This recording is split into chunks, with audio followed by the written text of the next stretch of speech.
நல்ல தகப்பனே, எங்கள் சர்வ வல்லமை உள்ள ஆண்டவரே, இந்த அருமையான நேரத்திற்காக உமக்கு ஸ்தோத்திரம். உடைய பாதப்படியில் எங்களை சமர்ப்பிக்கிறோம். ஆண்டவரே, இந்த நாள் காலையிலிருந்து உடைய கிருபை, இரக்கம், தயவு எங்களோடு கூட இருப்பதுக்காக உமக்கு நன்றி. ஆண்டவரே, வழி நடத்துங்க, நீங்கள் பேசுங்க, நீங்கள் ஆசீர்வதிங்க, உடைய வார்த்தைகளை அனுப்புங்க.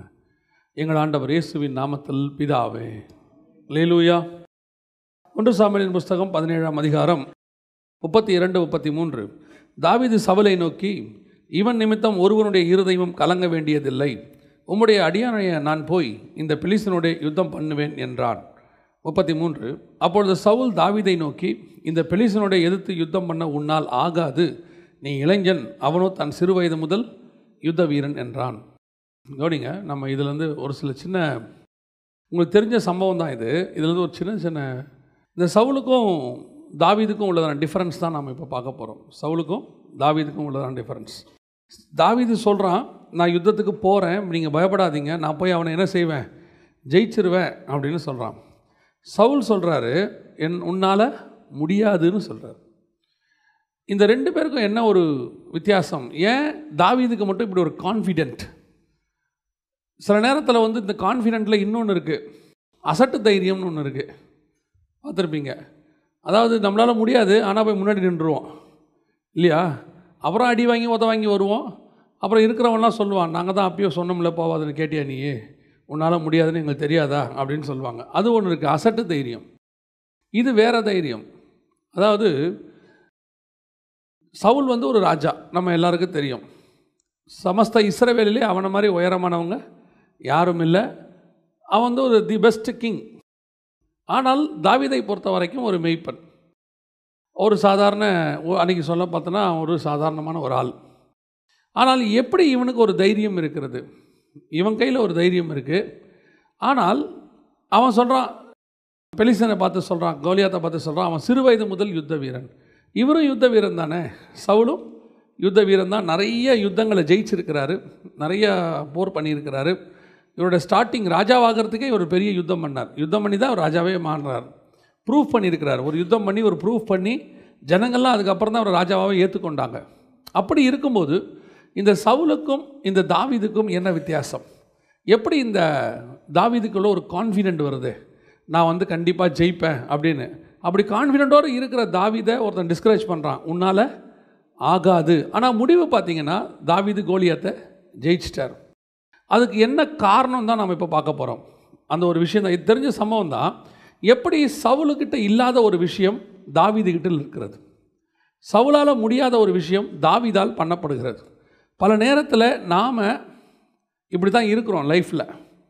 ஆண்டவர் நம்மை கொண்டு சில காரியங்கள் செய்வதற்காகத்தான் பூமிக்கு கூட்டிகிட்டு வந்தார். நம்ம எல்லாருமே ரிவர்ஸில் யோசிக்கிற ஆட்கள். நான் பூமிக்கு வந்தேன், அப்புறமா ஒரு நாள் ஆண்டவர் என்னை ரட்சித்தார், அதுக்கப்புறமா நான் ஊழியக்காரன் ஆனேன் அப்படின்றது நம்முடைய வியூ.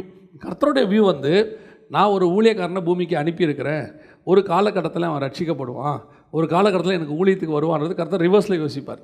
காரணம், நம்ம ஆசாரிப்பு கூடாரத்துக்கு வெளியிருந்து உள்ளே பார்க்குறவங்க, ஒரு ஆசாரிப்பு கூடாரத்தில் உள்ளேருந்து வெளியே பார்க்குறவர். அவருடைய பிளானுக்கும் நம்முடைய பிளானுக்கும் ரிவர்ஸ் வியூ இருக்குது. அப்போ பார்த்தா தான் தெரியும். இப்போ இயேசு வந்தார், நமக்காக மரித்தார், அவருடைய ரத்தம் நம்முடைய பாவங்களை மன்னிக்கிறது. இது நம்முடைய வியூ.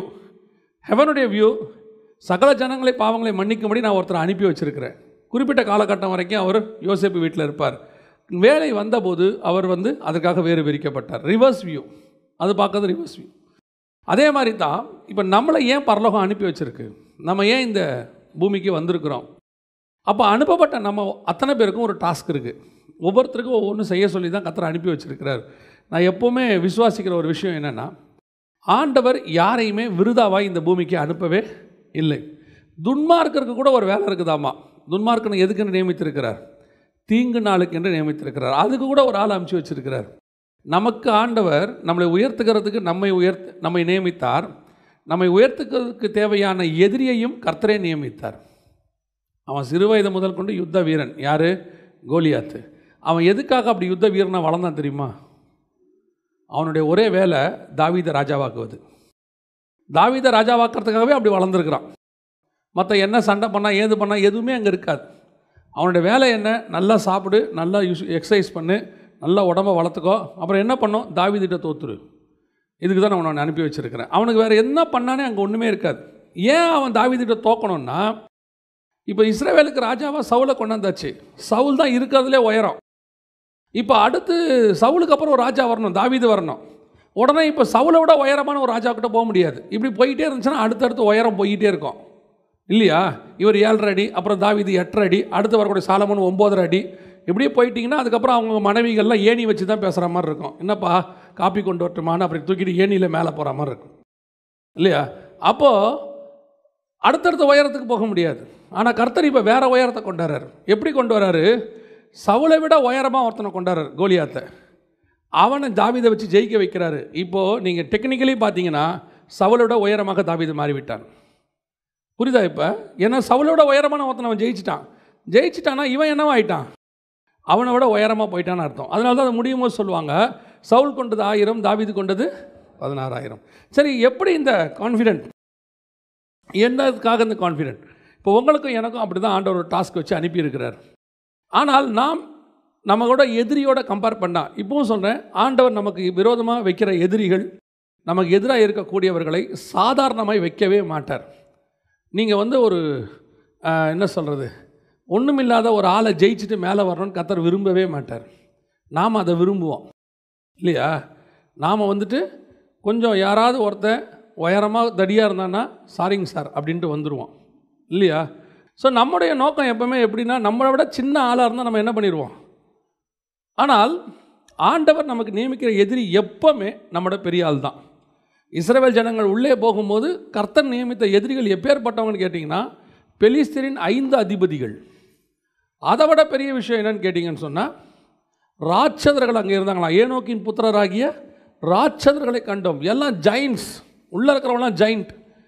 அதாவது ஆண்டவர் சொல்கிறாரு, யுத்தத்துக்கு பழக்க வைப்பதற்கு கர்த்தர் விட்டு வைத்த ஜாதிகள் என்னவெனில் அப்படின்னு சொல்லிட்டு உள்ளே போய் பார்த்தீங்கன்னா, எகிப்தரின் சகல 5 அதிபதிகளும் கானானியரும் இப்படிலாம் இருக்கும். இவங்கெல்லாம் யாருன்னா ஜெயின்ட்ஸ், பயங்கரமான ஜெயின். அதாவது பழகிக்கன்னு சொல்கிறது கூட ஆண்டவர் யாரை விட்டு தான் பழக விட்டுறாரு, நல்லா பெரிய ஆளை விட்டு தான் பழக விட்டுறாரு. நம்ம மீனவர்கள் பார்த்தீங்கன்னா, நம்மலாம் பிள்ளைய நீச்சல் அடிக்கிறதுக்கு எதில் விடுவோன்னு கேட்டிங்கன்னா, நல்ல ஸ்விம்மிங் பூலில், அதுவும் முதல்ல ஒரு 2 அடி 3 அடி இருக்கிற ஆழத்தில், அதுவும் டியூப்பை கட்டி உள்ளே போட்டு ஒரு ட்ரெயினர் வேறு இப்படி பிடிச்சிருப்பார் தலைக்கீழே, அது அங்கே பிடிச்சி வெறும் காலை மட்டும் தத்தக்க பத்தக்க அடிச்சுக்கிட்டு இருக்கோம். இது கடைசி வரைக்கும் அது உள்ளே தான் அடிக்கும். பார்த்துருக்கீங்களா? ஆனால் அதுக்கப்புறம் நம்ம நினச்சோமோ அவர் நீச்சல்லாம் அடிப்பாருங்கன்ட்டு, எதை பார்த்தாலும் பயப்படுவார் அவர். நீச்சல் தெரியும் ஆனால் கிணத்துல அடித்ததில்லை, நீச்சல் தெரியும் ஆனால் ஆற்றுல அடித்ததில்லை. ஸ்விம்மிங் பூல்னால் நல்லா அடிப்பேன், ஏன்னா அது ஆழமே 6 அடி தான், எவ்வளோ முழுகினாலும் கால் தட்டி மேலே வந்துடுவோம். ஆனால் மீனவர்கள் இருக்காங்க பாருங்கள், தங்கள் பிள்ளைகளை கொண்டு போய் போடும்போதே கடலில் தான் போடுவாங்க.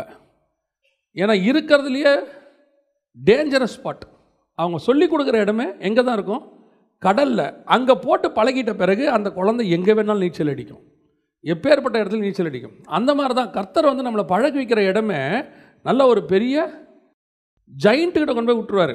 சில நேரத்தில் நம்மளை பாடம் சொல்லி கொடுக்கறதுக்கு நமக்கு மட்டும் ஸ்ட்ரிக்டான ஆள் வருவான். எப்போவுமே உங்களுக்கு தெரிஞ்சிருக்கும், நீங்கள் யார் எக்ஸாமினேஷன் ஹாலில் நமக்கு சூப்பர்வைசராக வரக்கூடாதுன்னு நினைப்போமோ அவன் தான் நமக்கு வருவான் கரெக்டாக, பர்டிகுலராக. நம்ம முன்னாடி வெளியே நின்று பேசுவோம் தானே, அவங்க ரொம்ப ஸ்ட்ரிக்டாமா, அந்த ஆரஞ்சு கலர் புடவை டீச்சர் இருக்குதுல்ல, அது காப்பி அடிக்க விட மாட்டேங்குதாம்மா, அப்படியே பிடிச்சி வெளியே தள்ளுதான், அது மட்டும் வராமல் தான் நல்லா இருக்கும்பா, சோத்திரம் சோத்திரம் சோத்திரம் ஆண்டவரே, மிச்ச மீதியை நீங்கள் பார்த்துங்க, அது ஒன்று மட்டுமா அந்த ஆரஞ்சு புடவை தான் நமக்கு நிற்கும். நீ காப்பி அடிக்காமல் பாஸ் பண்ணுங்கிறதா கர்த்தர் திட்டம். நாம் அதையும் ஜெயித்து வரணுன்றதான் கர்த்தர் விரும்புகிறார். அதே மாதிரி தான் இப்போ தாவீதுக்கு முன்பாக நிற்கிற ஆள் யாருன்னா கோலியாத்து. இப்போ தாவீதுக்கும் கோலியாத்துக்கும் கம்பாரிசன் நம்ம பார்க்கல, தாவீதுக்கும் சவுலுக்கும் கம்பாரிசன் பார்க்குறோம். ஏன்? இவன் ஒரு ராஜா, இவங்கிட்ட ஒரு பெரிய இராணுவம் இருக்குது, ஆளுமே நல்ல ஜெயிண்ட்டு தான், இவனுக்கு அவனுக்கு கொஞ்சம் தான் டிஃபரன்ஸ். இவனும் யுத்த வீரன், அவனும் யுத்த புருஷன், 2 பேரும் தான் ஈக்குவல். எப்போவுமே பார்த்தீங்கன்னா எங்கே பார்த்தாலும் ஈக்குவலான பர்சன்ஸ் தான் மோத விடுவாங்க. ஆனால் இங்கே கம்பேர் பண்ணிங்கன்னா இவன் கான்ஃபிடெண்ட்டாக சொல்கிறான், நான் போகிறேன் அவனை ஜெயிப்பேங்கிறான். ஆனால் அவன் சொல்கிறான் உன்னால் முடியாதுங்கிறான். அப்போ இவனுக்குள்ளே இருந்த அந்த கான்ஃபிடென்ட் என்ன? சில காரியங்கள் தாவீதுகிட்டே காணப்பட்டது. அதுதான் உங்களுக்கும் எனக்கும் இருக்க வேண்டியது. இப்போ முதலாவது தாவீதுகிட்ட இருந்த ஒரு விஷயம் என்ன? 1 சாமுவேலின் புஸ்தகம் 17ஆம் அதிகாரம் 45வது வசனம். அதற்கு தாவீது பெலிஸ்தியனை நோக்கி, நீ பட்டயத்தோடும் ஈட்டியோடும் கேடகத்தோடும் என்னிடத்தில் வருகிறாய். நானோ நீ நிந்தித்த இஸ்ரவேலுடைய இராணுவங்களின் தேவனாகிய சேனைகளுடைய கர்த்தரின் நாமத்தில் உன்னிடத்தில் வருகிறேன். நல்லா கவனிங்க, இந்த வசனம் என்ன சொல்லுது? தாவீதுக்கும் பெலிஸ்தியனுக்கும் உள்ளதான டிஃபரன்ஸ் என்ன? இங்கே அவன் ஈட்டியோட வரான், கேடயத்தோடு வரான், பட்டயத்தோடு வரான், எல்லாத்தோடு வரான். சவுலுக்கிட்ட இல்லாத ஒரு கான்ஃபிடென்ட் எது தாவீதுகிட்ட இருந்துச்சு? இப்போ சவுலுக்கிட்ட ஈட்டியும் இருக்குது, பட்டயமும் இருக்குது, கேடகமும் இருக்குது. ஏன், அவனுக்கும் இவனுக்கும் ஈக்குவலான எல்லாமே இருக்குது. ஆனால் இல்லாத ஒன்று என்ன தெரியுமா? சவுலுக்கிட்ட இல்லாத ஒன்று தாவீதுகிட்ட இருந்துச்சு. வசனம், நீ நிந்தித்த சேனைகளின் கர்த்தரின் நாமத்தில் நான் வருகிறேன். இதுதான் ஃபர்ஸ்ட் பாயிண்ட். நீங்கள் யாராக வேணா இருக்கலாம், உங்ககிட்ட என்ன குவாலிஃபிகேஷனால இருக்கலாம். ஆனால் உங்களுக்கும் எனக்கு இருக்க வேண்டிய முதல் qualification, we are the representative of காட்ன்றதை மட்டும் நமக்கு நல்லா தெரிஞ்சுக்கணும். நான் வர்றது தேவனுடைய நாமத்தில் வருகிறேன், நான் வர்றது கர்த்தருடைய நாமத்தில் வருகிறேன். வேறு எந்த நாமத்திலையும் வரல, எதுக்காகவும் நான் வரல. நான் வருகிறது கர்த்தருடைய நாமத்தில். எங்கிட்ட இருக்கக்கூடிய டேலண்ட்டு, எங்ககிட்ட இருக்கக்கூடியதான படிப்பு, என்கிட்ட இருக்கக்கூடியதான எந்த ஒரு காரியமும் ஜெயிப்பதற்கு தேவையான அளவுக்கு அதுக்கு பவர் இருக்குது. ஆனால் எனக்கு தேவையான முதல் விஷயம் என்னென்னா, எனக்குள்ளே இருக்கிற ஒரு ஃபஸ்ட் கான்ஃபிடென்ட் என்ன தெரியுமா? I am representative of God. நான் நிற்பது கர்த்தருடைய ரெப்ரசன்டேட்டிவாக நிற்கிறேன், அவருடைய ஸ்தானாதிபதியாக, அம்பாசிடர் ஆஃப். பல நேரங்களில் நீங்கள் பார்த்துருப்பீங்க, பிரசிடென்ட் இருப்பாங்க, அமெரிக்கன் பிரசிடென்ட் இருப்பாங்க, அல்லது எந்த நாட்டுடைய பிரசிடென்ட் இருப்பாங்க. அவங்களுடைய எம்பசி இங்கே இருக்கும். இங்கே இருக்கும், நம்ம இருக்கிற நாடுகளில் இருக்கும். அந்த பிரசிடெண்ட்டுக்கு என்ன விதமான ஒரு பவர் உண்டோ சேம் மரியாதை யாருக்கு இருக்குன்னா அந்த அம்பாசிடருக்கு இருக்கும். ஒரு முறை கென்யாவில் இருக்கக்கூடியதான தூதரகத்தை ஒரு தீவிரவாதிகள் யுஎஸ் எம்பசியோடைய தூதரகத்தை தீவிரவாதிகள் அடிச்சிட்டாங்க. அடித்த பிறகு ஒபாமா சொன்ன வேர்ட் ரொம்ப பவர்ஃபுல் வேர்ட். அவர் இந்த வேர்ல்டுக்கு சொல்கிறார், ஒரு வேர்ட் சொல்கிறாரு, நீங்கள் அடித்தது என்னுடைய தூதரகத்தை அல்ல, என் வீட்டை. நீங்கள் அடித்தது அங்கே இருக்கிற ஒர்க்கரை அல்ல, என்னுடைய வேலையை அடிச்சிருக்கிறீங்க. நீங்கள் என்னுடைய சக தோழனை அடிச்சிருக்கிறீங்க அப்படின்னார். அதுதான் கர்த்தர் உங்களுக்கும் எனக்கும் கொடுத்துருக்கிற ஸ்தானம். நீங்கள் எங்கே போனாலும் உங்களுக்கு ஒன்று தெரியணும், நான் காடோடைய ரெப்ரசன்டேட்டிவ், அம்பாசிடர் ஆஃப் காட். அதனால் கிரைஸ்ட் அம்பாசிடர்ஸ். அவர் பவுல் சொல்லும் போது சொல்கிறாரு, நாங்கள் கிறிஸ்துவின் ஸ்தானாதிபதிகள். நாங்கள் யாரை வேணாலும் இருந்துட்டு போகலாம். நான் சின்ன தாவீதாக இருக்கட்டும், படிக்காதவனாக இருக்கட்டும், நம்மக்கிட்ட இந்த இந்தியாவில் இந்த ஏற்றத்தாழ்வுகள்லாம் என்னென்னா ஒரு 4-5 விஷயந்தான் இருக்கும், மொத்தமே இருக்கும். ஒன்று மிக முக்கியமானது இந்த படிப்பு, அப்புறம் அந்தஸ்து, ஜாதி, அப்புறம் இல்லைன்னா கலரு. ஏன்னா வெள்ளையாக இருக்கிறவங்களாம் படிச்சிருக்கிறான்றது நம்ம ஊரில் ஒரு பெரிய கான்செப்ட் இருக்குது. அவர் வெள்ளையாக இருக்கிறவனை பார்த்தோன்னு நல்லா படிச்சிருப்பார் போல் அப்படின்னு. அது என்ன கான்செப்ட்னு இன்ன வரைக்கும் எனக்கு புரியல. நான் எதுக்கு சொல்ல வரேன், கருப்பு சிவப்பு கான்செப்டே கிடையாது, ஜாதி கான்செப்ட் கிடையாது, அந்தத்து கான்செப்ட் கிடையாது, நமக்கு என்ன டேலண்ட் இருக்குது இல்லைங்கிறது கிடையாது. ஆனால் முதல்ல நமக்கு தெரிய வேண்டியது, நான் அம்பாசிடர் ஆஃப் காட், நான் கிறிஸ்துவின் நாமத்தில் வருகிறேன், அதனால் நான் கண்டிப்பாக ஜெயிப்பேன். இந்த கான்ஃபிடென்ட் தான் உங்களுக்கு வேணும். நான் எங்கிட்ட இருக்கிறதுனால ஜெயிக்கிறேனா இல்லையாங்கிறது முக்கியம் இல்லை. எங்கிட்ட இருக்கிற எதிரி, எனக்கு எதிராக நிற்கிற எதிரி என்ன பவர்ஃபுல்லாக இருக்கிறன்றது எனக்கு முக்கியம் இல்லை. என்னோடு கூட ஒரு இருக்கிறார், அவர் என்னிலும் வல்லவராக இருக்கிறார். அவர் தான் எனக்காக இருக்கிறவர், அவர் தான் ஜெயிக்கிறவர், அவர் தான் ஜெயிப்பார். அவர் தோக்கவே மாட்டார், அவருக்கு தோல்வி என்பதே கிடையாது. அவர் எனக்கு முன்னாடி போயிட்டு இருக்கிறார். அப்படி இருக்கும்போது நான் எப்படி தோப்பேன்? தோக்கவே மாட்டேன். சில நேரத்தில் பார்க்குறதுக்கு தெரியும் தோக்கிற மாதிரி, தோக்கவே மாட்டோம் லைஃப்பில். நீங்கள் ஒன்று மட்டும் நல்லா தெரிஞ்சு வச்சுக்கொள்ளுங்க, போகும்போது ரெப்ரசன்டேட்டிவ் கார்டாக போகணும். சிலர்லாம் சில நேரத்தில் பாருங்கள், நம்ம எல்லோரும் நின்றுக்கிட்டு இருப்போம், அட்மிஷன் வாங்கிறதுக்கு காலேஜில் அட்மிஷன் வாங்கிறதுக்கு நிற்போம், +2 முடிச்சுட்டு. நம்மளை விட 10 மார்க் ஒருத்தன் குறைவாக இருப்பான். நம்ம அங்கே வெளியே நிற்கும் போது எல்லோரும் பேசிக்கிட்டு இருப்போம்ல, நீ என்ன மார்க்கு, நீங்கள் என்ன, எங்கேருந்து வந்திருக்கீங்க, என்ன மார்க்கு. நம்மளை விட அவன் 10 மார்க் கம்மியாக இருப்பான், ஆனால் அவன் கான்ஃபிடெண்ட்டாக நிற்பான். ஏன் கான்ஃபிடென்ட் நிற்பான் தெரியுமா? எனக்கு கண்டிப்பாக கிடச்சிருங்க அப்படின்னு. அவனோட 10 மார்க் நமக்கு நிறையா இருக்கும், பதப்பட நிற்போம். ஏன் அப்படின்னு பார்த்தா அவன் சொல்லுவான், எங்கள் அப்பாவோடைய friend DEO, district education officer, எனக்கு ஒரு லெட்டர் இருக்குது, உள்ளே உட்காந்துருக்கிற ஹெச்ஓடி என்னுடைய மாமா, கன்ஃபார்மாக எனக்கு என்ன கிடைக்கும், சீட் கிடச்சிரும். இப்போ நமக்கு மார்க் இருக்குது, ஆனால் என்ன இல்லை, இந்த ரெக்கமெண்டேஷன் இல்லை, அது இல்லை, இது இல்லைன்னு ஒரு பயம் இருக்கும். நான் சொல்கிறேன், நமக்குரிய விசிட்டிங் கார்டு, நமக்குரிய ரெக்கமெண்டேஷன், நமக்கு இருக்கக்கூடியதான மிகப்பெரிய பலம் என்னென்னா, நம் கர்த்தர் நம்மோடு கூட இருக்கிறார். அவர் நமக்கு முன்பாக போவார். அவர் நம்ம கூட இருந்து கதவை திறந்து கொடுப்பார். அற்புதமாக அதிசயமாக நடக்கும். எப்படி நடக்கும்லாம் தெரியாது. சில நேரத்தில் நம்ம அறிவுக்கு எட்டாததுன்னு இருக்குல்ல, நீங்கள் இந்த அறிவுக்கு எட்டாததை பெருசாக நினச்சிப்பீங்க. அறிவுக்கு எட்டாதது எப்படி? ஐயோ அது பெரிய நாலேஜ்ஃபுல் இல்லை. சில விஷயங்கள் இன்னும் அறிவுக்கு எட்டாததெல்லாம் இருக்குது. ரொம்ப சிம்பிள் விஷயம்லாம் இருக்குது. எதுக்கு சொல்கிறேன்? பல நேரங்களில் ஆண்டவர் யூஸ் பண்ணுற மெத்தட் என்டையர்லி டிஃப்ரெண்ட். ஆண்டவர் யூஸ் பண்ணுற விதம், உன்னையும் என்னையும் செலக்ட் பண்ணினது ஒருத்தர் உட்கார்ந்துருக்கிறார். அவருக்கு தெரியும் நீங்களும் நானும் யார் என்பது, நம்ம பலம் என்பது அவருக்கு தெரியும். ஆனால் நமக்கு தான் தெரியாது அவர் யார் என்பது. அவருடைய பலம் என்ன என்பது நமக்கு தெரியாது. பல நேரத்தில் நாம் என்ன பண்ணிடுவோம் தெரியுமா? நம்ம பலத்தை நம்பிக்கிட்டு இயேசுநாதரை போட்டில் தூங்க விட்டுருவோம். ஆண்டவரே படுத்து தூங்குங்க. எங்கேப்பா போக சொல்கிறீங்க? ஏன்பா பிரயாணம் போயிட்டுருக்கோம், இஸ்ரவேலை காக்கிறவர் உறங்குவதும் இல்லை தூங்குவதும் இல்லைன்னு இருக்கு, என்ன தூங்க சொல்கிறீங்களே? ஆட நம்ம கடல் ஆண்டவரே. பாருங்கள், பேதுரு இருக்கார், சீனியர் ஃபிஷர்மேன். அவர் ஓட்டாத போட்டா அவருடைய அசிஸ்டண்ட் யோவான் இருக்கார், அவரும் கோ பைலட்டு, பயங்கரமான ஆள். இது பத்தாததுக்கு அந்திரேயா, எல்லாம் ஃபிஷர்மேன். அத்தனை பேரும் போட்டு நல்லா ஓட்டுவோம். நீங்கள் படுங்க ஆண்டவரே. ஆண்டவர் சொன்னார், உண்மையாவா படுக்க சொல்கிறீங்க? கன்ஃபார்மாக படுக்கட்டுமா? படுங்க. எப்படி படுக்கணும் தான்? தலைகாணி வச்சு படுங்க. வசனம் சொல்லணும், தலையணை வைத்திருந்தார். இவன் தலைகாணி கொண்டாந்துருப்பான் போல இவன் படுக்கிறதுக்கு. அவருக்கு தலைக்கு வச்சு படுக்க வச்சு, நல்லா படுங்க ஆண்டவர், நாங்கள் பார்த்துக்குறோம் சொன்னார். நான் கண்ணை மூணே உன் கதை முடிஞ்சிடா, யோசிச்சு சொல்லு, நல்லா படுங்க ஆண்டவர், நாங்கள் பார்த்துக்குறோம். எல்லாருக்கும் அவங்க பலன். ஒரு 10 நிமிஷம் இருக்கும், அடிச்சது பாருங்கள் புயல், அடிச்சது பாருங்கள் காற்று. ஒருத்தர் நினச்சிருப்பான், டே நம்ம பார்க்காத காற்று ஒன்று அடிக்குது, இது வரைக்கும் இந்த கடலை நாங்கள் இப்படி பார்த்ததே இல்லை. கடைசியாக வந்து இவரை எழுப்புறான், ஆண்டவரே நாங்கள் மடிந்து போகிறது உமக்கு கவலை இல்லையா? நானா தூங்க சொன்னேன்? நாங்கள் அதாவது நம்ம பலன், என்னுடைய கடல், நான் ப்ராக்டிஸ்ட், வெல் ப்ராக்டிஸ்ட், இது முன்னாடி நான் பல முறை இதை கையாண்டு இருக்கிறேன் அப்படின்னு நினைக்கிற நமக்கு தான் ஒரு சறுக்கல் ஒன்று வரும். ஏன்? ஒரு விஷயத்தை மட்டும் மனசில் நல்லா வச்சுக்கணும், நான் எவ்வளோ டேலண்ட்டுங்கிறது முக்கியமே கிடையாது, நான் யார் மூலயமா போகிறேங்கிறது தான் முக்கியம். அம்பு எவ்வளோ ஷார்ப்பாக வேணா இருக்கட்டும், விடுற ஆள் கரெக்டாக இருந்தால் தான் அம்புக்கு வேல்யூ. நீங்களும் நானும் அம்பு தான், பலவானின் அம்புகள். நாம் எல்லாருமே அம்புகள் தான்.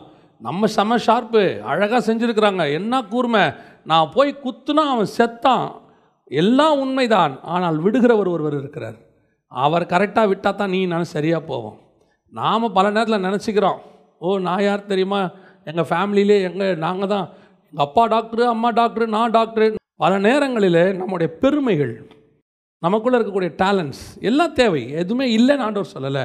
ஆனால் உனக்கு மட்டும் எப்பவும் தெரியணும், நிறைய வீக்னஸ் இருந்தாலும் சரி, நிறைய உங்கள்கிட்ட அட்வான்டேஜஸ் இருந்தாலும் சரி, எப்போவுமே you must go in the name of the Lord. கர்த்தர் எனக்கு முன்பாக போகிறார், என்னுடைய ஜெயம் கர்த்தரால் வரும். குதிரையோ யுத்த நாளுக்கு அது செய்ய வேண்டிய வேலையை செய்யணும், எல்லாம் செய்யணும். அதனால் கர்த்தர் பார்த்துக்கொள்வார். ஆண்டவர் என் பட்சத்தில் இருக்கிறார். ஆகவே நான் படிக்கப் போகிறது இல்லை, நான் தைரியமாக இயேசுவின் நாமத்தில் போக போகிறேன். புக்கெல்லாம் எங்கே? பரண மேலே இருக்குது. ஏன்? கர்த்தர் எனக்காக எழுதுவார். எப்படிப்பா சொல்கிற? அவர் சொல்லியிருக்கிறார், உலகத்தின் முடிவு பரிந்தும் சகல நாட்களும் உன்னோடு கூட இருப்பேன் என்று சொல்லி. எக்ஸாம் ஹாலில் கூட இருப்பார், எழுதுவேன்.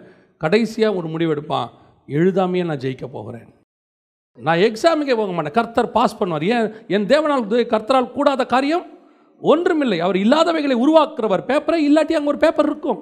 கரெக்டா? கரெக்டா? இல்லை, நான் செய்ய வேண்டியதை நான் செய்யணும். ஆனால் ஜெயமோ கர்த்தரால் தான் வரும், வேறு யாராலையும் வராது. தாவீதுக்கும் சவுலுக்கும் என்ன ஒரு பெரிய டிஃபரன்ஸ்? சவுலுக்கிட்ட இருந்த அட்வான்டேஜ் அவனுக்கு பெருசாக இருக்குது. தாவீது தன்னுடைய டிஸ்அட்வான்டேஜை பார்க்கவே இல்லை. அவனுக்கு ஒன்று தெரியும், என்னை அனுப்புகிற ஒருவர் இருக்கிறார், அவர் எனக்கு ஜெயத்தை கண்டிப்பாக கொடுப்பார். ரெண்டாவது, தாவீதுக்கிட்ட இருந்த அடுத்த விஷயம் என்ன அப்படின்னு பார்த்தீங்கன்னு சொன்னால், 1 சாமுவேல் 17:40, தன் தடியை கையிலே பிடித்து கொண்டு ஆற்றில் இருக்கிற 5 கூழாங்கல்லுகளை தெரிந்தெடுத்து அவைகளை மேய்ப்பருக்குரிய தன்னுடைய அடைப்பையிலே போட்டு தன் கவனை தன் கையிலே பிடித்து கொண்டு அந்த பெலிஸ்தியன் அண்டையிலே போனான். ரெண்டாவது, தாவீதுகிட்ட இருந்த மிக முக்கியமான அடுத்த விஷயம் என்ன அப்படின்னு கேட்டால், இப்போ நம்ம எதிராளிகிட்ட இருக்கிறது கேடகம் இருக்குது, பட்டயம் இருக்குது, ஈட்டி இருக்குது, அவங்ககிட்ட எக்ஸ்பீரியன்ஸ் இருக்குது, அவன் சிறு வயது முதல் கொண்டு யுத்த புருஷனாக இருக்கிறான், எல்லாம் ஓகே. ஆனால் தாவீதுகிட்ட ஒரு விஷயம் இருந்துச்சு. அதுக்கு முன்னாடி சவுல் அவனுக்கு ட்ரெஸ் போட்டு பார்க்குறாரு. அந்த வசனம் சொல்லும் 1 சாமுவேல் புஸ்தகம் 17ஆம் அதிகாரத்தில் 38, சவுல் தாவீதுக்கு தன் வஸ்திரங்களை உடுத்துவித்து வெண்கலமான ஒரு சீராவை என் தலையில் போட்டு ஒரு கவசத்தை அவனுக்கு தரிப்பித்தான். அவனுடைய பட்டயத்தை தாவீது தன் வஸ்திரங்கள் மேல் கட்டி கொண்டு அதில் அவனுக்கு பழக்கமில்லாத நடந்து பார்த்தான். எதுவுமே அவனுக்கு ஒத்து வரல. தாவீதுகிட்ட ஒரு விஷயம் இருந்துச்சு, இவங்கெல்லாம் என்னென்னமோ வச்சுருக்கிறாங்க, அதெல்லாமே வேல்யூபிள், அதில் எந்த மாற்று கருத்தும் இல்லை, எல்லாமே வேல்யூபிள். ஆனால் தாவீதுக்கு ஒன்று தெரிகிறது, எங்கிட்ட ஒரு இன்ஸ்ட்ருமெண்ட் இருக்குது, கர்த்தர் எனக்கு சொல்லி கொடுத்துருக்கிறார். அவங்ககிட்ட பழக்கமான இன்ஸ்ட்ருமெண்ட்டில் அவன் வரான். அவன் எந்த வெப்பன் யூஸ் பண்ணி எதை சின்ன வயசில் கற்றுக்கிட்டானோ அதில் அவன் வரான், அதில் மாற்று கருத்தும் இல்லை. ஆனால் நான் எப்படி போக போகிறேன் தெரியுமா? என்கிட்ட என்ன இருக்குதோ அதை நான் எடுத்துகிட்டு போக போகிறேன். நான் முதல்ல இந்த நேம் ஆஃப் த லார்ட் போகிறேன், அதுதான் ஃபஸ்ட். ரெண்டாவது, எனக்கு ஒன்று கர்த்தர் சொல்லி கொடுத்தாரு, அதை கொண்டு தான் நான் யுத்தம் பண்ண போகிறேன். அவன் என்ன வச்சுருக்கானோ அதையே தான் நானும் எடுத்துகிட்டு போகணுன்ற அவசியம் இல்லை. இது ஃபார்முலா கிடையாது. அவன் அவனுக்கு தெரிஞ்சதில் யுத்தம் பண்ணுறான், நான் எனக்கு தெரிஞ்சதில் யுத்தம் பண்ண போகிறேன். அவனோட கம்பேர் பண்ணால் என்கிட்ட இருக்கிறது ஒன்றுமே கிடையாது, ஒரு கூழாங்கல் தான், ஒரே ஒரு கூழாங்கல், ஒரு தடி தான். ஆனால் எனக்கு எதிரில் நிற்கிறானே அவங்ககிட்ட இருக்கிறது பட்டயம், ஈட்டி, கேடகம், எது வேணா இருக்கட்டும்.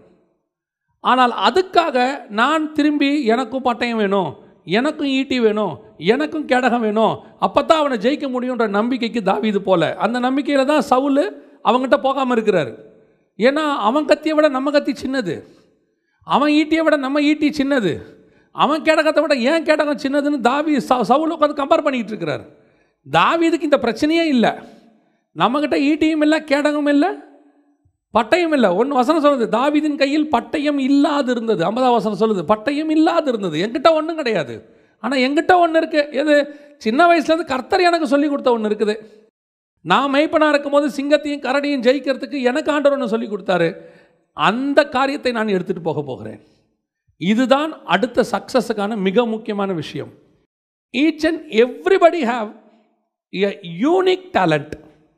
கர்த்தர் ஒருவனையும் இந்த பூமியில் வெறுமனே அனுப்பினதே கிடையாது. எல்லாருக்கும் கர்த்தர் ஏதோ ஒன்று வச்சுருப்பார்.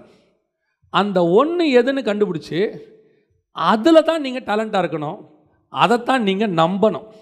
ஒவ்வொரு காலகட்டத்திலையும் ஒவ்வொன்றும் மேலோங்கி நிற்கும், உடனே எல்லாரும் அதில் போய் தான் விழுவாங்க. உதாரணமாக இப்போது நம்ம தாத்தா பாட்டி காலத்தில் பார்த்திங்கன்னா எல்லாரும் எதை ரொம்ப படிப்பாங்க அப்படின்னு பார்த்தீங்கன்னா பிஏ இங்கிலீஷ், பிஏ ஹிஸ்ட்ரி. ஏன்னா அப்போ டீச்சர் வேலைக்கு பயங்கரமான இது இருந்துச்சு, தேவை இருந்துச்சு, உடனே வேலை, நல்ல சம்பளம், எல்லாரும் படித்தாங்க.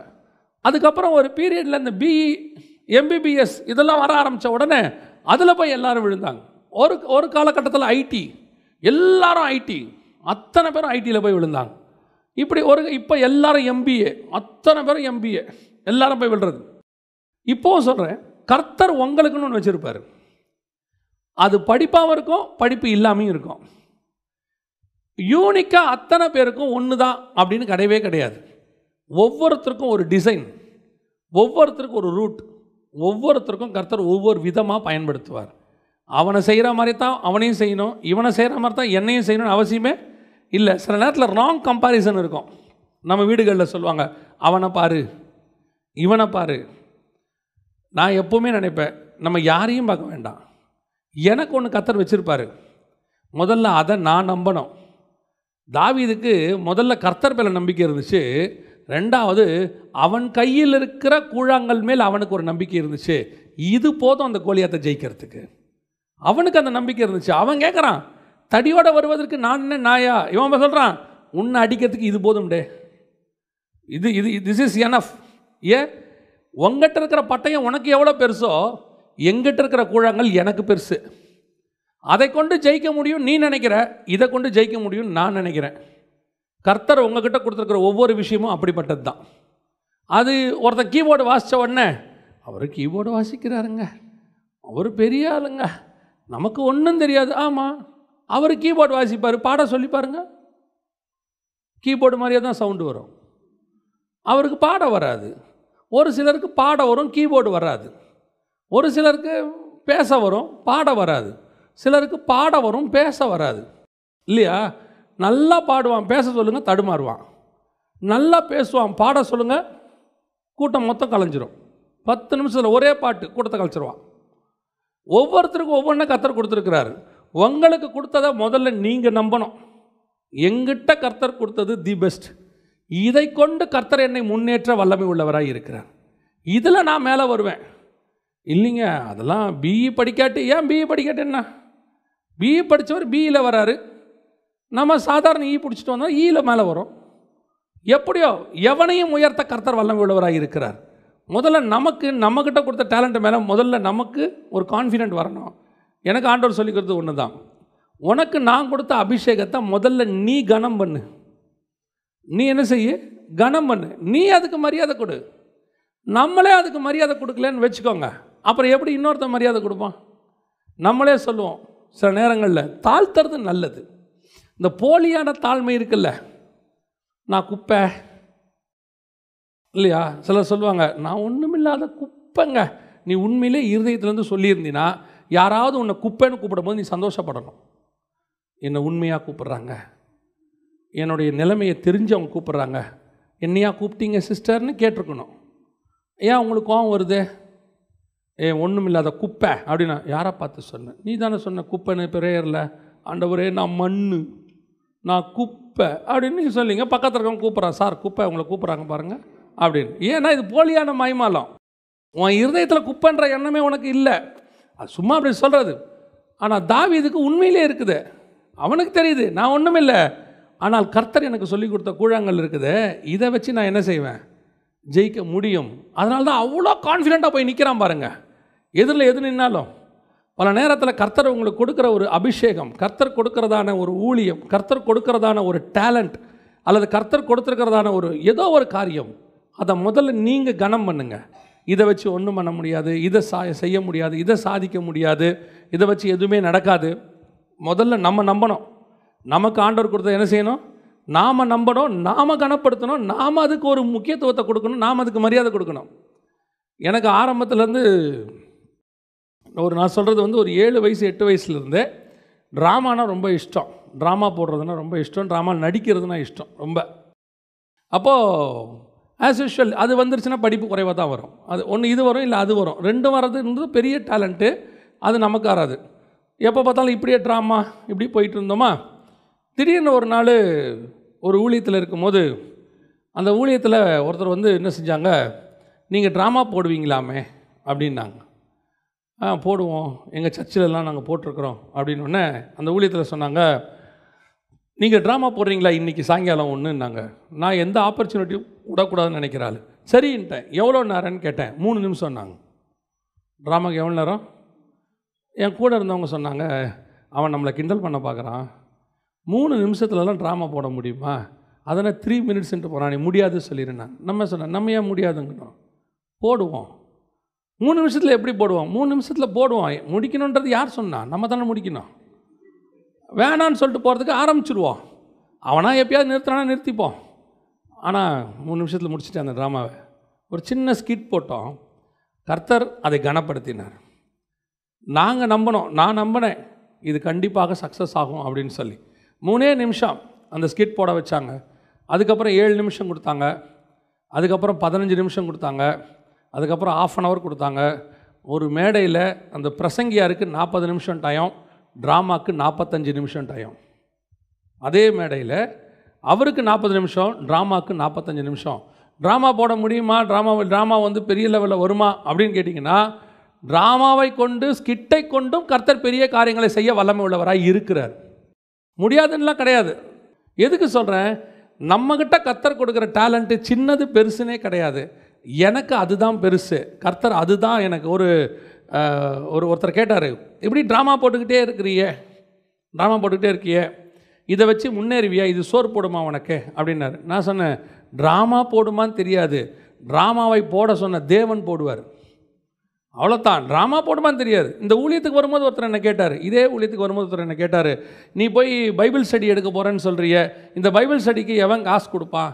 எவனும் காசு கொடுக்க மாட்டான், இது உனக்கு பணத்தை கொடுக்காதுன்னாரு. எனக்கு அப்பவும் தெரியும், இந்த ஊழியம் எனக்கு பணம் தராது, ஆனால் ஊழியத்தை கொடுத்தவர் எனக்கு தருவார். இன்றைக்கும் கர்த்தர் என்னை நடத்திக்கிட்டு தான் இருக்கிறாரு. பல நேரத்தில் நமக்கு இந்த ஃப்யூச்சர் பயம் ஒன்று வரும். இந்த ஃப்யூச்சர் பயம், இதை வச்சு இப்படியே போயிட்டு தான் நான் என்ன ஆவேன், இது நம்ம ஃப்யூச்சரை காப்பாற்றுமா, இப்படியே போனால் நிலைமை என்ன ஆகும். நம்முடைய நம்பிக்கை நம்மை அனுப்பின கர்த்தர் மேல் இருக்கிறது. அவர் கொடுத்த அந்த இன்ஸ்ட்ருமெண்ட்டை நீங்கள் நம்பணும். என்கிட்ட ஒருத்தர் கொடுத்துருக்கிறாரு, அவர் அதை பயன்படுத்தினா எவ்வளோ பெரிய கோலியாத்தும் அதை வச்சு வீழ்த்திடுவார். மற்றவங்களால் அது முடியாது. இந்த கூழாங்கலை எடுத்துகிட்டு சவுலுக்கிட்ட கொடுத்தீங்கன்னா முடியாது. ஏன்னா சவுளுடைய நம்பிக்கை கர்த்தர் மேலேயும் இல்லை, கூழாங்கல் மேலேயும் இல்லை. சவுளுடைய நம்பிக்கை கோலியாத்து மேலே இருக்குது, அவன் தான் ஜெயிப்பான். ஆனால் தாவீதோட நம்பிக்கை ஒன்று இருக்கிறது, கர்த்தர் ஜெயிக்க வைப்பார். அவர் நினச்சார்னா என் கூழாங்கல்லையும் ஜெயிக்க வைப்பார். என் கூழாங்கலை கொண்டு எப்பேற்பட்ட கோலியாத்தையும் வீழ்த்துவார். நீங்கள் முதல்ல உங்களுக்கு கொடுத்ததை ட்ரஸ்ட் பண்ணுங்க, நம்புங்க. உங்களுக்கு கொடுத்தது எது வேணாலும் இருக்கட்டும், அது சின்னதோ பெருசோ, சின்ன டேலண்ட்டோ. நிறைய நேரத்தில் ஒரு இன்ஃபீரியாரிட்டி காம்ப்ளெக்ஸ் நமக்குள்ளே இருக்குது வாலிபர்களுக்குள்ளே. இதெல்லாம் வச்சு ஒன்றுமே பண்ண முடியாதுங்க, இதெல்லாம் செய்யாது. நீ உங்கள்கிட்ட இருக்கிற டேலண்ட் எது வேணாலும், கவிதை எழுதுவியா எழுது, நல்லா எழுதுவியா எழுது, நல்லா பேசுவியா பேசு. சிலர் சொல்லுவான் பேசாத, நான் எவன் பேச்சையும் கேட்காத. நான் காலேஜ் படிக்கும்போது என் ஃப்ரெண்டு அடிக்கடி சொல்லுவான், ஏன்டா இப்படி பேசினே இருக்கிற, கொஞ்சம் அமைதியாடுறாம்பான். ஆனால் என்னால் முடியாது. ஏன் முடியாதுன்னு எனக்கு இப்போ தான் தெரியுது. நான் பேசினே தான் இருக்கணும். அவன் பேச்சை கேட்டு நான் பேசாமல் இருந்தால் என் நிலைமையை யோசிச்சு பாருங்கள், என் வாழ்க்கையே போயிருக்கும். கர்த்தர் உனக்கு என்ன டேலண்ட் கொடுத்துருக்குறோ அதை யூஸ் பண்ணுங்கள். நீங்கள் கான்ஃபிடெண்ட்டாக யூஸ் பண்ணுங்கள். இதை கர்த்தர் பயன்படுத்துவார். அது எது வேணாலும் இருந்துட்டு போட்டோம், யாருக்கு வேணாலும் இருந்துட்டு போட்டோம். ஆனால் ஒன்று மட்டும் நிச்சயம், உன் கையில் இருக்கிறது ஒரு நாள் ஜெயிக்கும், கன்ஃபார்மாக ஜெயிக்கும். ஏன்னா அனுப்புனது கர்த்தர்.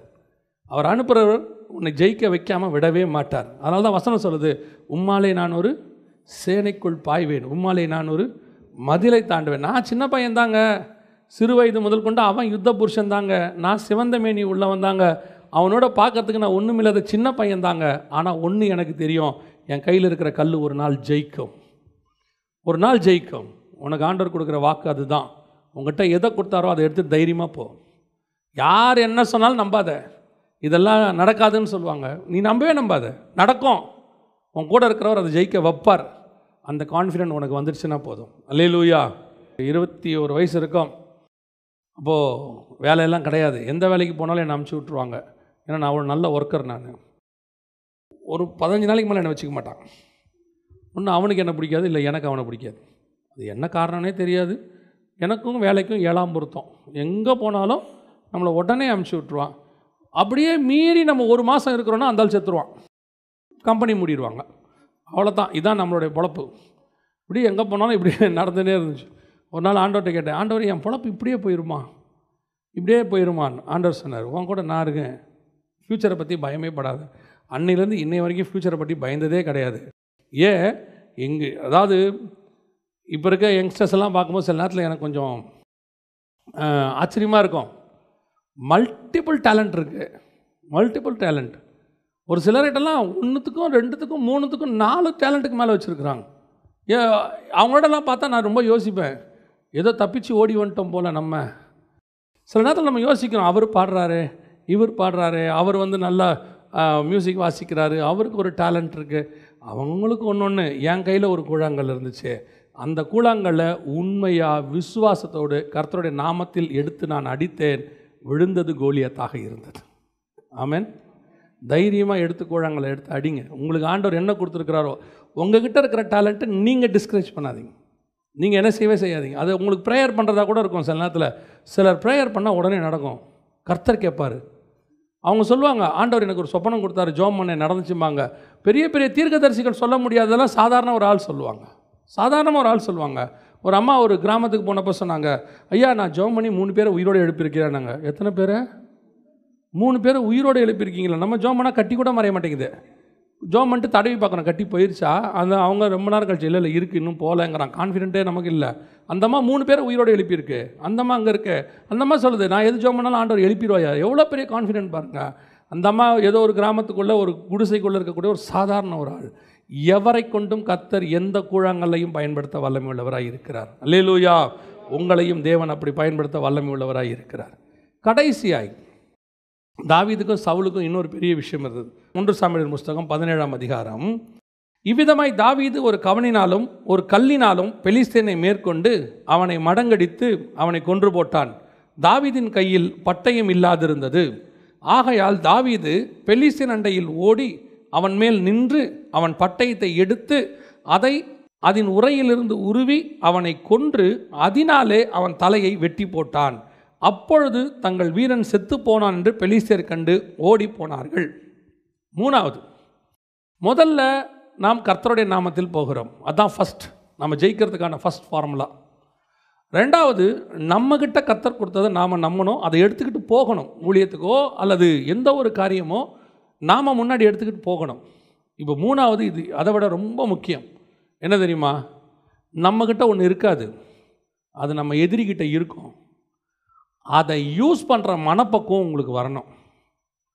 இந்த உலகத்தில் இருக்கிற எந்த ஒரு விஷயமும், கவனிங்க, இந்த உலகத்தில் இருக்கிற எந்த ஒரு விஷயமும் தப்பானதுக்காக கண்டுபிடிக்கப்படவே இல்லை.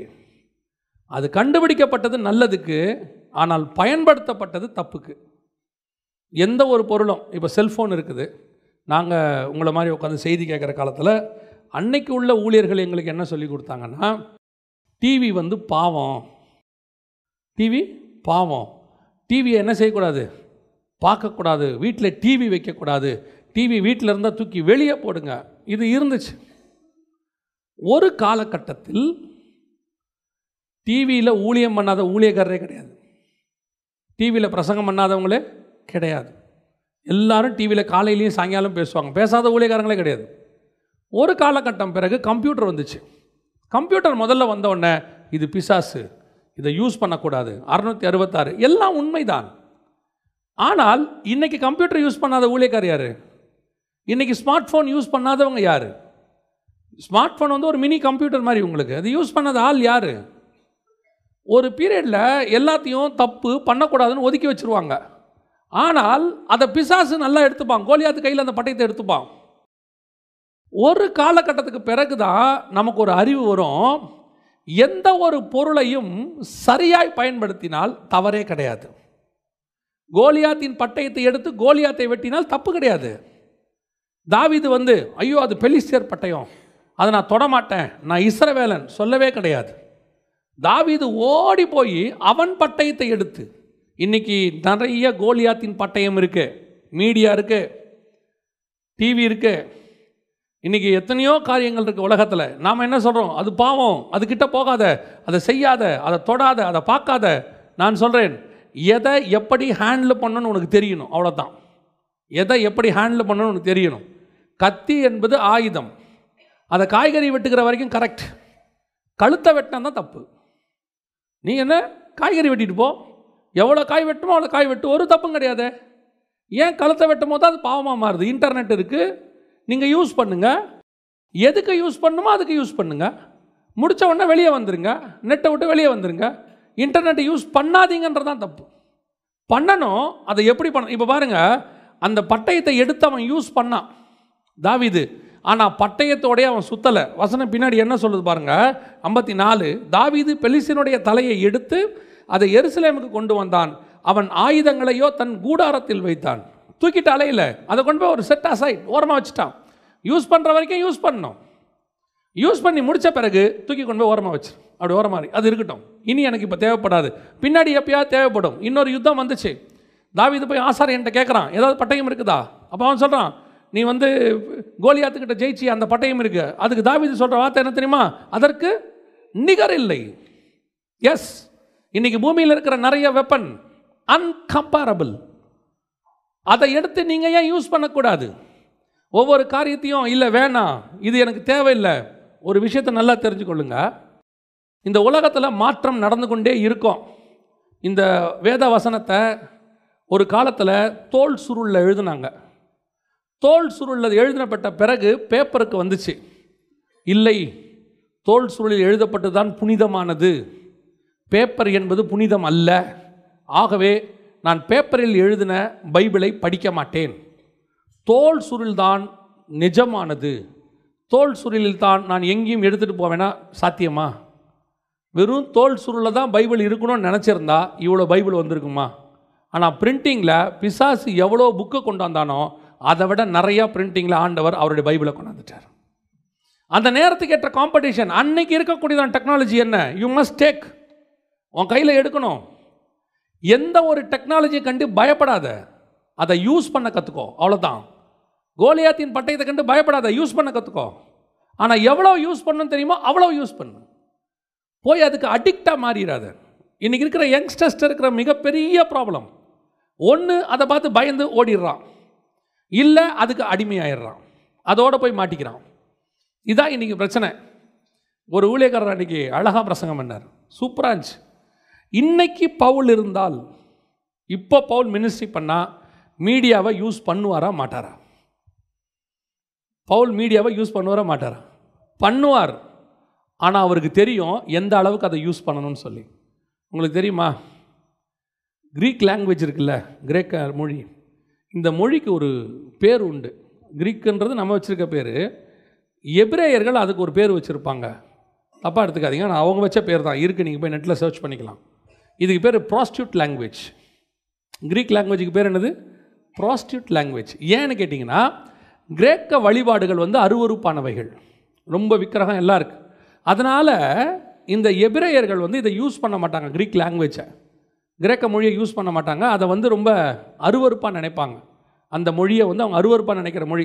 யூதர்கள் வந்து கிரேக்க மொழியை வந்து என்ன சொல்லுவாங்கன்னா, ஒரு விதமான ப்ராஸ்டியூட் லாங்குவேஜ் அப்படிம்பாங்க. ஆனால் அந்த மொழியில் தான் நியூ டெஸ்ட்மெண்ட்டோடைய புக்ஸ் எல்லாம் எழுதப்பட்டது. ஏன் எழுதுனாங்க? அன்னைக்கு அந்த மொழியில் எழுதினா தான் அது ரீச் ஆகும். பவுலுக்கு தெரியும் எங்கே கிரீக் பேசணும், எங்கே லத்தீன் பேசணும், எங்கே ஹீப்ரு பேசணும், எங்கே நியாயப்பிரமாணம் பேசணும், எங்கே லா பேசணும், எல்லாம் யாருக்கு தெரியும்? பவுலுக்கு தெரியும். அந்த இடத்துக்கு அதை யூஸ் பண்ணணும். யூஸ் பண்ணிட்டு தூக்கி ஓரமாக வச்சுட்டு போயிட்டே இருக்கணும். எவ்விதத்தினாலும் கிறிஸ்து பிரசங்கிக்கப்பட்டால் சரி. எதுக்காக நான் யூஸ் பண்ண போகிறேன்? கிறிஸ்துவுக்காக யூஸ் பண்ண போகிறேன். ஆனால் அது என்னை அடிமைப்படுத்தாது. அது என் கையில் இருக்கிற பட்டயம். பட்டயம் என்னை பிடிக்காது, நான் தான் பட்டயத்தை பிடித்திருப்பேன். தேவைப்பட்டால் யூஸ் பண்ணுவேன், தேவைப்படலையா பட்டயத்தை ஓரமாக வச்சுட்டு போயிட்டே இருப்பேன். அது தாவீதுக்கு தெரியும், பவுலுக்கு தெரியும், உங்களுக்கு தெரியணும். எதை பார்த்தும் ஓடாதீங்க, ஐயோ இதெல்லாம் வேண்டாம் செய்யாத, செய்யுங்க, எடுங்க, கையில் எடுங்க. இன்றைக்கி இருக்கிற மீடியாவுக்குள்ளே வாங்க. இன்றைக்கி வரங்க. ஒரு காலத்தில் புத்தக சுருளில் எழுதப்பட்டது, அப்புறம் பேப்பரில் எழுதினாங்க, இப்போ காற்றுல எழுதிட்டு இருக்கான், டிஜிட்டல். நாளைக்கு இன்னும் இப்போ ஆண்டவர் மட்டும், நான் அன்றைக்கி புனிதமாக எழுதினேன் தோல் சுருளில், என் வார்த்தையை இனிமேட்டு தோல் சுருளை தவிர வேறு எதுவும் வரக்கூடாதுன்னாரா? பைபிள் பிரிண்டிங்கில் வந்ததுனால தான் உங்களுக்கு எனக்கும் பைபிளே வந்துச்சு. நாளைக்கு இதே பைபிள் எங்கே போகும் தெரியுமா? டிஜிட்டலுக்கு போகும். டிஜிட்டலில் படிக்க வேண்டிய சூழ்நிலைகள் வரும். அதை சரி பண்ணுறதுக்கு நமக்கு என்ன செய்யணும்? முயற்சி பண்ணணும். பிரிண்டிங் வெர்ஷன் இஸ் பெஸ்ட், அதில் எந்த மாற்று கருத்தும் இல்லை. நம்ம காலத்துக்கு, அடுத்த காலத்துக்கு வரும்போது ஒரு விஷயத்தை யாருக்கிட்ட வேணால் கற்றுக்கலாம். சாலமோன் சொல்கிறாரு, எறும்பை பாருங்க அப்படிங்கிறார். ஒரு மனுஷன் போய் என்ன செய்யலாம்? யாருக்கிட்ட வேணால் கற்றுக்கலாம். ஒதுங்கிடக்கூடாது. இது இல்லை, முடியாது, என்னால் செய்ய முடியாது, எது வேணாலும் வரட்டுமே. இன்னும் எத்தனையோ டெக்னிக் இப்போ அடுத்து வரப்போகுது. சாட் ஜிடிபின்னு ஒன்று வருது, இப்போ லேட்டஸ்ட்டாக ஒரு வெர்ஷன், இன்னும் ஒரு 1 வீக்கில் வரும்.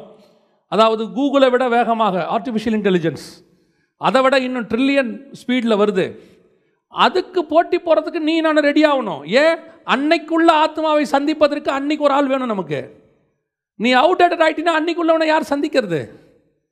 2000 வருஷத்துக்கு முன்னாடி உள்ளதான சிவிலைஸ்டு காலத்துக்கும் இப்போ இருக்கிற சிவிலைசேஷனுக்கும் எவ்வளோ டிஃப்ரென்ஸ் இருக்குது.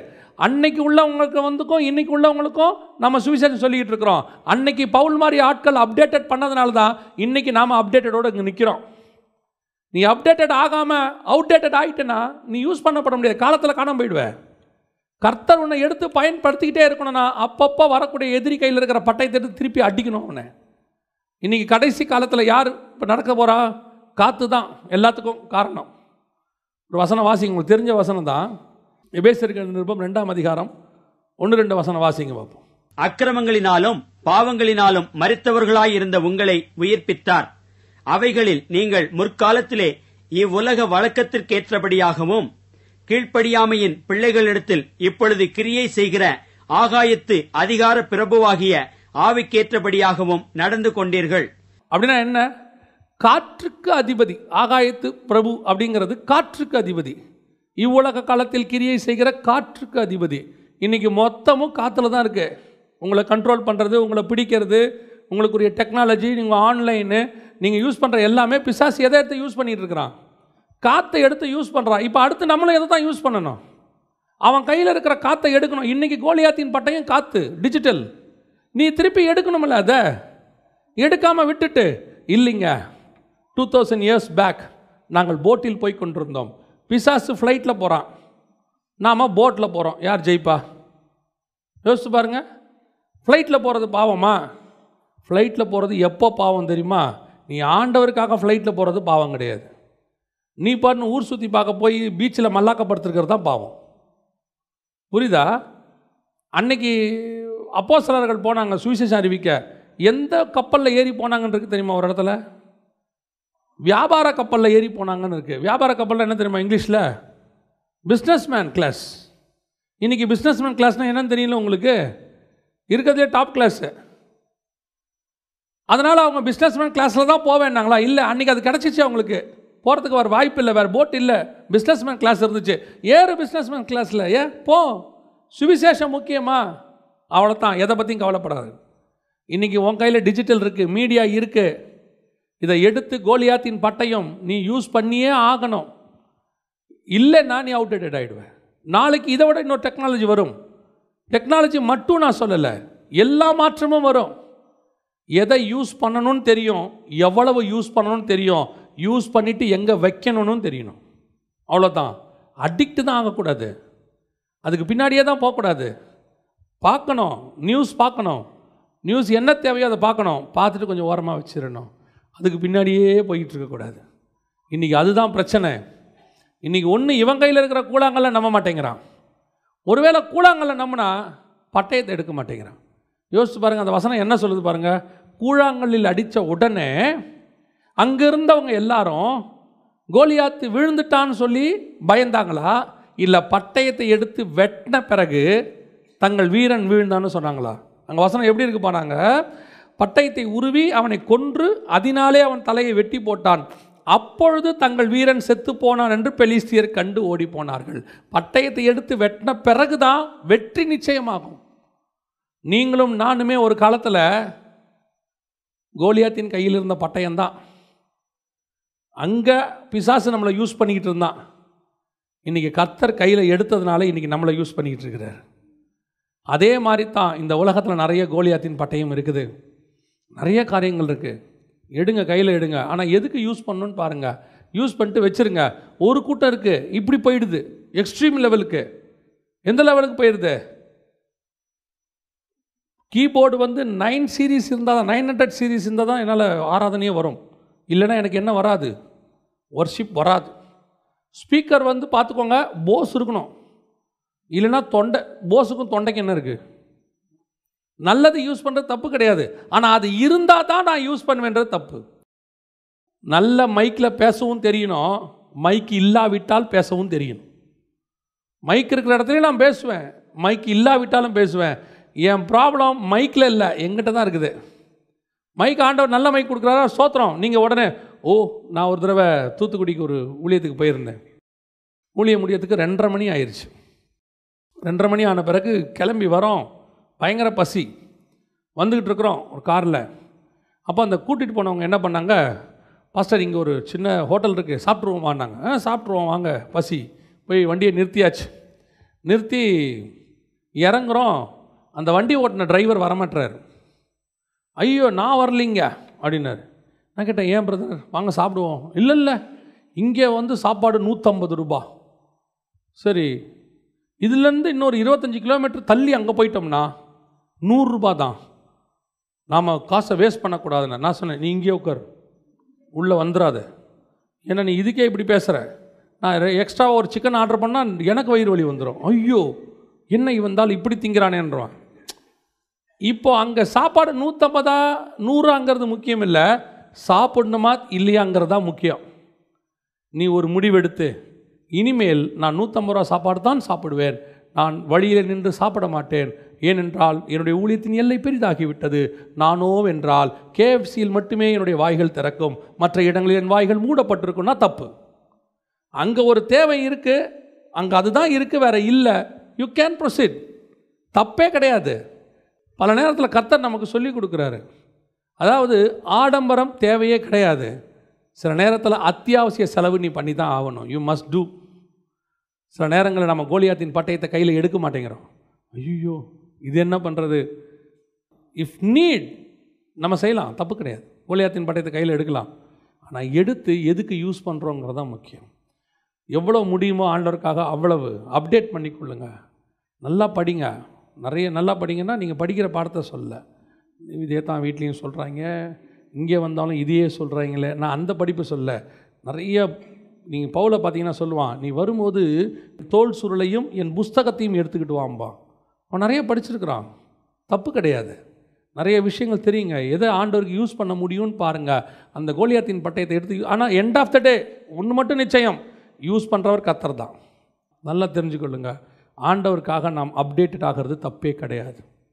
ஆனால் ஒன்று மட்டும் தெரியணும், அது கோலியாத்தின் பட்டயம். நான் யூஸ் பண்ணுவேன், ஒரு இடத்துல அதை ஓரமாக வச்சுருவேன். ஆனால் யூஸ் பண்ணியே ஆகணும். இல்லைன்னா நீ அவுடேட்டட் ஆகிடுவேன். 2000 வருஷம் சர்ச் அப்டேட் ஆகிருக்கு. அப்டேட் ஆனதுனால தான் இன்றைக்கி இப்படி ஒரு கூட்டம் இங்கே நடக்குது. நாங்கள் வீடுந்தோறும் அப்பம் விட்டோம், நாங்கள் அன்றைக்கி மாதிரியே தான் வீடுகள் தோறும் அப்பம் பிடுவோம். ஒரு கூட்டம் இருக்குது, இப்போது வீடுகள் தோறும் தான் அன்றைக்கி அப்பம் விட்டாங்க, அதனால் இப்போவும் வீட்டில் தான் கூடணும், வெளியெல்லாம் கூடக்கூடாது அப்படின்னா வீட்டு ஓனர் காலி பண்ண சொல்லிடுவார். எங்கள் வீட்டில் அப்பம் விட்டா என்னங்க ரொம்ப சவுண்டாக இருக்குது, அதுக்குன்னு ஒரு சர்ச்சு ஒரு காலகட்டம் வந்துச்சு, அப்டேட் ஆச்சு, ஓகே ரைட். ஆனால் சர்ச்சு தான் பரலோகத்துக்கு போகும், கட்டடம் இல்லை, அதுவும் தப்பு. எப்பவுமே தெரிஞ்சுக்கணும், ஆண்டவர் நம்ம தான் இம்பார்ட்டன்ஸ் கொடுக்குறார். நாம் அப்டேட் ஆகணும். கர்த்தருக்கு என்று வைராகமாக எழும்பணும். நீ ஒரு பட்டயம், கர்த்தர் உன்னையும் யூஸ் பண்ணுவார். அல்லேலூயா. 3 முக்கியமான காரியங்களை மனசில் வச்சுக்கொள்ளுங்க. ஒன்று, நீ நிந்தித்த கர்த்தருடைய நாமத்தில் நான் வருகிறேன். I am the representative of God, ambassador of God. கர்த்தர் என்ன அனுப்புகிறாரு, அந்த எண்ணம் மட்டும் மைண்டில் இருந்துகிட்டே இருக்கணும். நான் போகிறேன், ஏன் டேலண்ட்டில் போகிறேன் அப்படின்னு நினச்சா நீ கண்டிப்பாக விழுவ. கர்த்தர் என்ன அனுப்புகிறாரு. எவ்வளோ பெரிய ராஜாவாகட்டும், தாவீது கடைசி வரைக்கும் ஆண்டவர்கிட்ட போய் கேட்பான், நான் போட்டுமா ஆண்டவரே, நான் போட்டுமா இல்லை வேணாமா, எப்படி போகணும், அதை ஆண்டவர்கிட்ட கேட்டுகிட்டே இருக்கணும். 2வது, உன் கையில் உள்ளதை, கர்த்தர் உனக்கு கொடுத்ததை நீ கனம் பண்ணு, கனவீனப்படுத்தாதீங்க. அது ஒன்றும் இல்லை, குப்பை, அது நடக்காது, வாய்ப்பு இல்லை, சின்னது, அதெல்லாம் யோசிக்காதீங்க. கர்த்தர் எங்கெல்லாம் கொடுத்த சின்ன பேனாவாக இருக்கட்டும், அதை கொண்டு பெரிய கதையை எழுத முடியும். எங்கிட்ட கொடுத்த சின்ன சாவியாக இருக்கட்டும், அதை கொண்டு பெரிய வீட்டை நான் திறக்க முடியும். என் கையில் உள்ளது சின்ன கூழாங்கல்லாக இருக்கட்டும், பெரிய கோலியாத்தை வீழ்த்த முடியும். கடைசியாய் கோலியாத்தின் கையில் உள்ள பட்டயமும் நமக்கு தேவைப்படுகிறது. வெறும் கல்லை வச்சுக்கிட்டு கடைசி வரைக்கும் தாவீது சண்டை போடவே முடியாது. ஒரு பகுதிக்கு கல் தேவை, இன்னொரு பகுதிக்கு பட்டயம் தேவை. இன்றைக்கி இருக்கிற அப்டேட்டடை எடுக்கணும். அது மீடியாவோ டெக்னாலஜியோ எதுவோ கையில் எடுங்க, யூஸ் பண்ணுங்கள். ஒரு இடத்துல அதை வச்சுருங்க கரெக்டாக. அதை வச்சுட்டா தான் உங்களுக்கு நல்லது. எடுக்காமல் இருக்கிறதும் தப்பு, வைக்காமல் இருக்கிறதும் தப்பு. தேவைக்கு எடுக்கணும், யூஸ் பண்ணணும், வச்சிடணும். அல்லேலூயா. நம்ம ஜெபம் பண்ண போகிறோம் தேவ சமூகத்தில். எழுந்திரிப்போமா. இன்றைக்கி ஆண்டவருக்கு வைராக்கியம் உள்ள சில ஆட்கள் தேவை. இப்போ இந்த எண்ட் டைமில் இனி வரக்கூடிய ஜென்ரேஷன் டெக்னாலஜியில் வரக்கூடியதான ஜென்ரேஷன். நாம் ஒரு காலகட்டத்தில் நம்ம அப்பா அம்மாலாம் 6வது படிக்கும் போது தான் ஏபிசிடி கற்றுக்கிட்டாங்க. ஆனால் நமக்கு எல்கேஜியில் சொல்லி கொடுத்தாங்க. ஆனால் இப்போ இருக்க பிள்ளைகளுக்கு ப்ரீகேஜிலேயே, கிண்டர் கார்டன்லேயே அவங்களுக்கு எல்லாமே சொல்லிக் கொடுக்கப்படுது. நாளைக்கு இந்த பிள்ளைகள் தான் ஜென்ரேஷனாக இருப்பாங்க. அவங்களுக்கு தான் சுவிசேஷம் சொல்கிறதுக்கு ஆள் தேவை.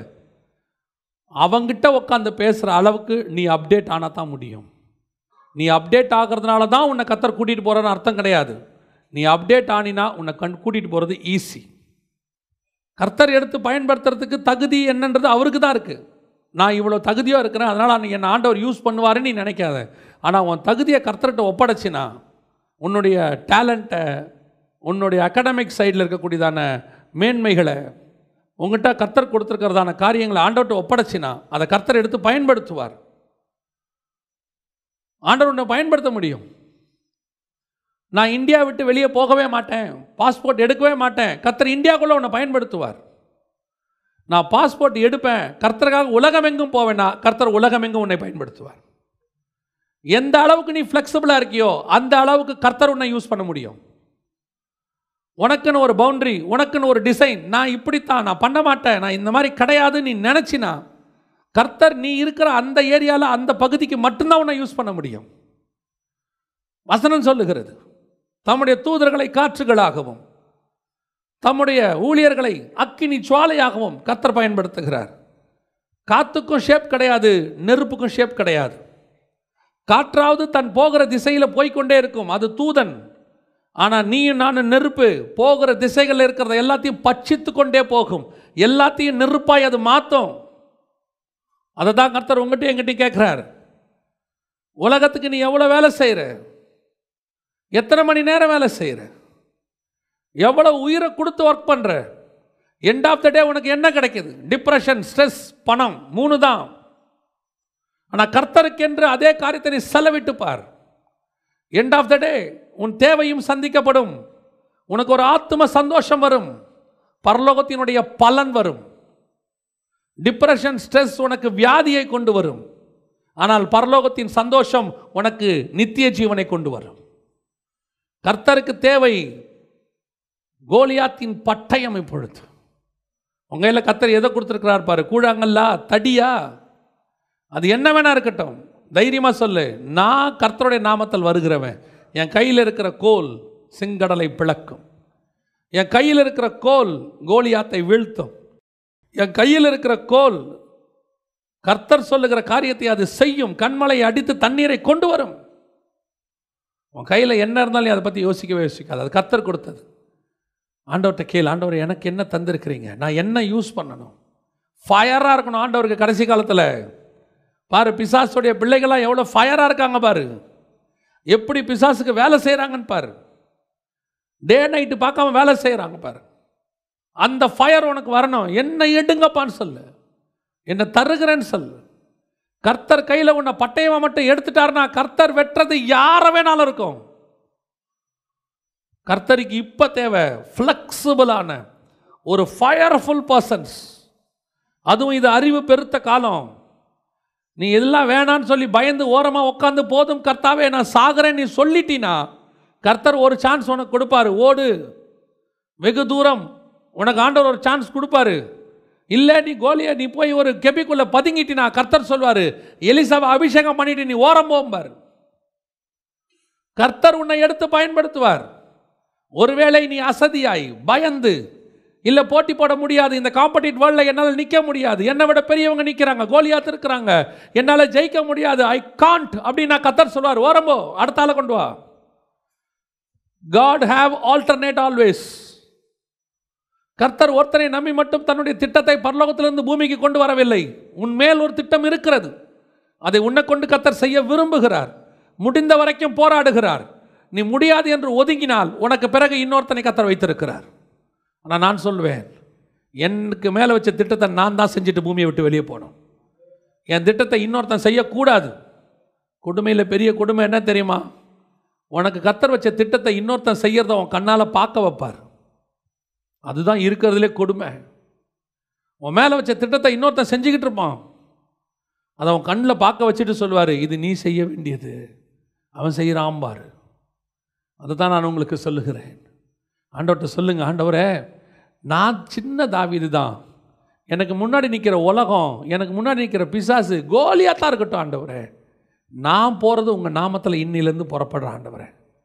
ஐ am coming in the name of the Lord. I am coming in the name of the Lord. I am standing in front of the world the name of the Lord. கர்த்தருடைய நாமத்தில் நான் நிற்கிறேன். என் கையில் உள்ளது சின்ன கூழாங்கல்லாக இருக்கட்டும், சின்ன டேலண்டாக இருக்கட்டும், ஒரே ஒரு பாட்டு, ஒரு மனுஷன் சாகிற தருவாயில் ஒரே ஒரு பாட்டு எழுதினான், சின்ன கூழாங்கல்லு. ஆத்மா ஒன்றும் ரட்சிக்காமல் வெட்கத்தோடு ஆண்டவா வெறும் கையாய் இவை சந்திக்கலாகுமோ என்று அந்த கூழாங்கல் இன்னைக்கு எத்தனையோ கோலியாத்துகள் இருதயத்தை கரைத்து தேவ பிள்ளைகளை மாற்றி இருக்கிறது. அவன் எழுதுனது ஒரு பாட்டு தான், ஆனால் 1000, 1,00,000, 1,00,00,000 மக்களை அது சந்தித்திருக்கிறது.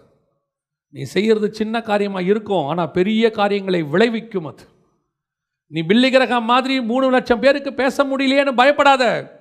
ஆனால் ஒரு பில்லி கிரகாமுக்கு நீ பேசிடு, கர்த்தர் அவனை கொண்டு 3,00,000 பேருக்கு பேசிடுவார். நீ பேசுறது ஒரு பில்லி கிரகமாக இருக்கட்டும். நீ ரெய்னாட் பாக்கே மாதிரி எழும முடியலன்னு கவலைப்படாத. நீ ஒரு ரெய்னாட் பாக்கே கிட்ட பேசிடு, 34,00,000 பேருக்கு கர்த்தர் அவனை கொண்டு பேசிடுவார். பேதுரு மாதிரி 5,000 பேருக்கு 3,000 பேருக்கு பேச முடியலையேன்னு பவுல் வருத்தப்படலை. ஒரே ஒரு நிருபம் எழுதுனா இன்னைக்கு 3000 கோடி பேருக்கு அது பேசிருச்சு. நீ செய்யறது சின்ன காரியம், ஆனால் அதை கொண்டு பெரிய காரியத்தை செய்ய கர்த்தர் வல்லமை உள்ளவராய் இருக்கிறார். நான் ஒரு போட்டு கட்டினேன், 100 வருஷமாக கட்டினேன், 8 பேர் தான் உள்ளே வந்தாங்க, என் மினிஸ்ட்ரி ஃபெயிலியர்னு நோவா நினச்சானா, கர்த்தர் சொல்லுவார், நீ 8 பேர் அன்னைக்கு நீ பார்த்தது, இன்னைக்கு பூமியில் இருக்கிற 800 கோடி பேருக்குமே அந்த 8 பேர் தான் காரணம். அந்த 8 பேர் இல்லாவிட்டால் இன்னைக்கு 800 கோடி பேர் இல்லை. நீ கட்டின போட்டு பெருசு, நீ பண்ண ஊழியம் சின்னது நீ நினைக்கிற. ஆனால் கர்த்தர் சொல்றார், அதை கொண்டு நான் பெரிய காரியத்தை செய்வேன். கடைசியாய் கோலியாத்தின் பட்டயத்தை கையில் எடுக்க பயப்படவே பயப்படாத. உலகத்தில் இருக்கிற பல காரியங்கள் கர்த்தர் எடுத்து பயன்படுத்த விரும்புகிறார். அடுத்த ஜெனரேஷனுக்கு கர்த்தர் உன்னை பட்டயமாய் நிறுத்த விரும்புகிறார். பிசாசு எவ்வளோ பெரிய ஆளை எழுப்பினாலும் அதுக்கு அகைன்ஸ்டாக ஆண்டவர் ஒரு ஆளை எழுப்பி வச்சிருப்பார். என்னதான் உலகத்தில் எப்பேற்பட்ட சினிமா பாட்டு, சினிமா மியூசிக் போகிறவன் வந்தாலும் இந்த பக்கம் ஒரு சாரால் நவராஜியும் இந்த பக்கம் ஒரு ஃபாதர் பெர்க்மன்ஸையும் கர்த்தர் எழுப்புவார்.